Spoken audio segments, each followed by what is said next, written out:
Sydney. And I'm Megan. And this week is Lab 6, and it is oven skilled. And so we're going to teach you how to butcher a whole chicken. If you want to learn how to butcher a whole chicken, you also don't have to want to learn how to butcher a whole chicken. Just watch us butcher. You can just watch us butcher a whole chicken, or you can just make something else. It doesn't matter. Yeah. But we hope you enjoy the video. Oh, and now it's filming. Hi! Hey! Chicken! Yeah. So the method that I like to use to cook a whole chicken is called spatchcocking, which basically this means we're gonna make this chicken flat like a pancake so that it cooks a lot faster, because normally a whole chicken will take you like an hour to bake, but this one takes between 35 to 40 minutes depending on how big your chicken is. And so, yeah, that's our hack to getting a whole chicken on a weeknight. Okay, so we have our chicken. This is a 4-pound chicken right here. We haven't named it because I kind of feel like that would be a little bit, morbid. But I've pretty much just taken it out of the bag. It's a 4-pound chicken. Chickens are not very expensive, which is really nice. It's like $5. This cost us like $5. And so the way you spatchcock a chicken is the tools you're going to need are a pair of cooking scissors. These are like $4 at Target, so I highly recommend them. They're just Cuisinart scissors, I don't know. And so this is gonna be really weird. But you see this tail? So the wings are going down, right? So we're like laying his chicken on his stomach. You have the scissors, and you're just gonna go next to the spine. So basically we're de-spining the chicken, right? So you can pick up the butt. You kind of just go like an inch over from like the point of the butt, and we're just gonna cut through all of the bones and stuff. We're just gonna go all the way up the chicken. Yum. Go all the way up. And this side as well. And there we have it. We've de-spined a chicken. Anyway, so here's the spine. And we actually keep everything for a broth because we like to use all parts of the chicken, so nothing goes to waste. Now what you're gonna do is you're gonna flip it over like this.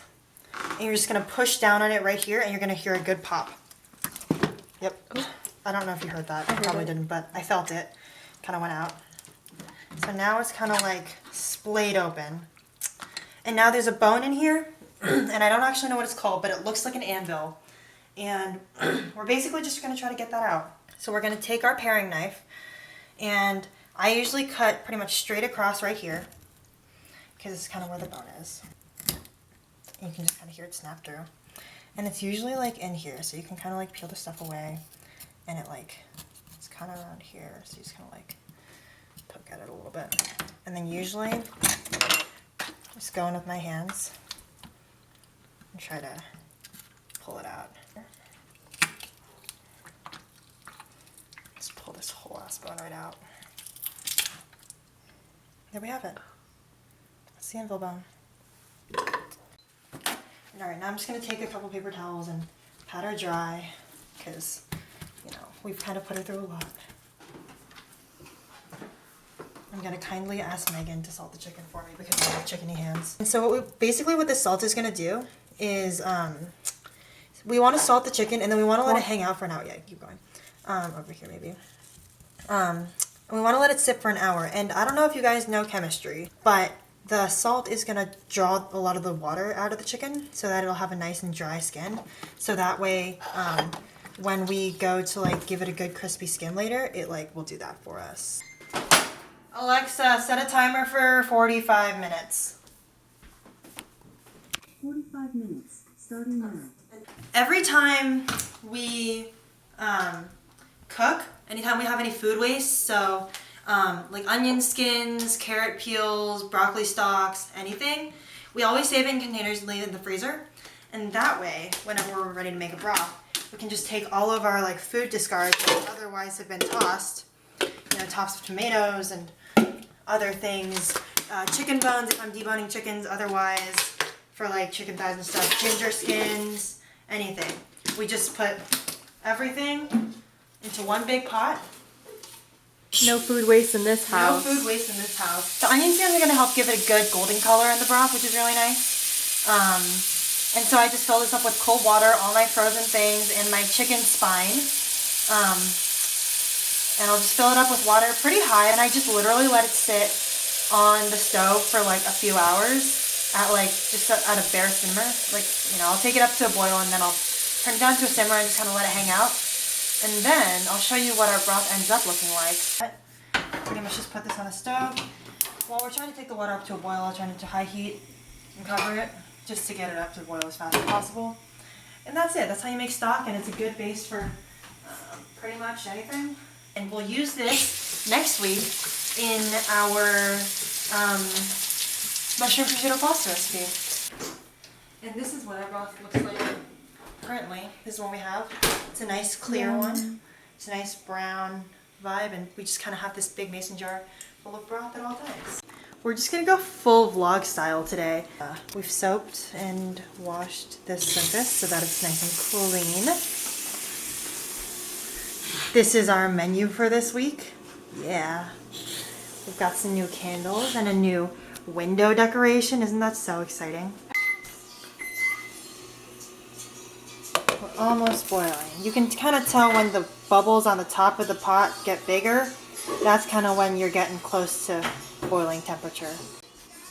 Okay, we are boiling. So I'm just going to turn the heat down pretty low. Like just barely at a simmer. Offset it a little bit. I'm just gonna let this hang out for a few hours. You'd want to not agitate it very much at all because in order to get a clear broth, you want to not touch it very much. Yeah. Also, public service announcement: Zachary's deep dish pizza for this October. They're doing half-baked deep dish pizzas for 15% off weekdays until 4 p.m. So, I highly recommend that. Our recommendation Super good. is we get a medium spinach mushroom pie. I thought I didn't like deep dish, but this one's really good. We've converted Megan. If you haven't had Zachary's, you need to go to Zachary's if you're in Berkeley. So, yeah, that's our little announcement. Our Alexa timer went off, and so we're gonna go ahead and preheat our oven to 500 degrees. Just gonna let it hang out. We're coming back over to our chicken. It's glistening again, which means the salt has done its job and has pulled a lot of the moisture out of this chicken. So we're gonna go ahead and dry it off.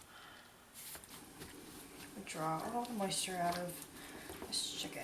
Now we're gonna go ahead and salt the chicken again. This time the salt is for flavor, not for purpose. Salt the whole thing, salt the chicken. I guess I'll just like do a two-handed thing. So I'm gonna pat the salt into the side. This salt is for like flavor, so we want to be generous but not too generous because we have oversalted chicken before. Now we're gonna come over here to my favorite person, the cast iron skillet. We're gonna turn her on to pretty much high and put nothing in it. Stick your hand over. It feels pretty hot. It's good. It just doesn't feel very hot. It's not good yet, so we're waiting for it to get a little bit hotter. Lemon, I'm gonna cut into like 3 pieces. I don't want to get another cutting board out, so I'm just gonna like not try to cut all the way down to the tile. Don't be alarmed. This garlic has been frozen and unfrozen, and that's why it's clear.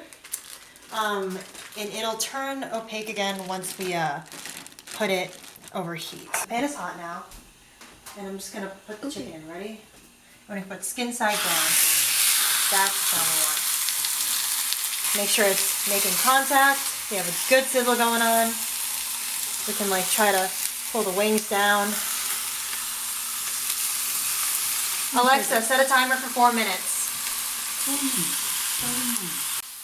We're gonna microwave this butter. This is half a stick of butter. It's very scientific. I actually don't know if this is half a stick of butter. It just looks like about the amount that we always want. We're gonna go 1 minute. You can melt it over the stove if you feel fancy, but I don't feel fancy. We're finally ready. We've got a nice brown skin over here, and we're just gonna like hope that these columns can like last me. Ready? Fire. Right? Ooh. Look at that brown. Look at that skin action. We're gonna lift the chicken up, and we're just gonna yeast some stuff in there. Yay. Yeah. Should I do this? Yeah. And now we're gonna take our melted butter. Is it hot? And we're just gonna drizzle the melted butter all over the top of the chicken. Yum. And then this bad boy is going straight into the oven. Ready?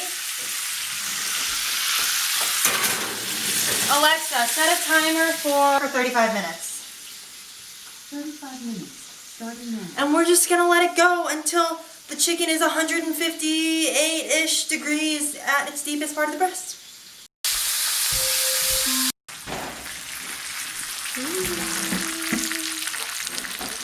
What should she be at? She should be at like high 150s. This might be the first time that I've ever put a time on the timer and it's actually been the right amount of time. Yes. Yeah. Oh, it's dripping. Oh, Oh no. Remember to vote. Sure. Okay, everybody. Megan's gonna give you a tutorial on how to eat A chicken wing. So first you gotta twist it a little bit to get the bones like kind of separated. And you take the small one. Okay. Got it. Well, small bone out. And then you have the big bone with all the meat on it. And the way that you're gonna eat it, you're just gonna...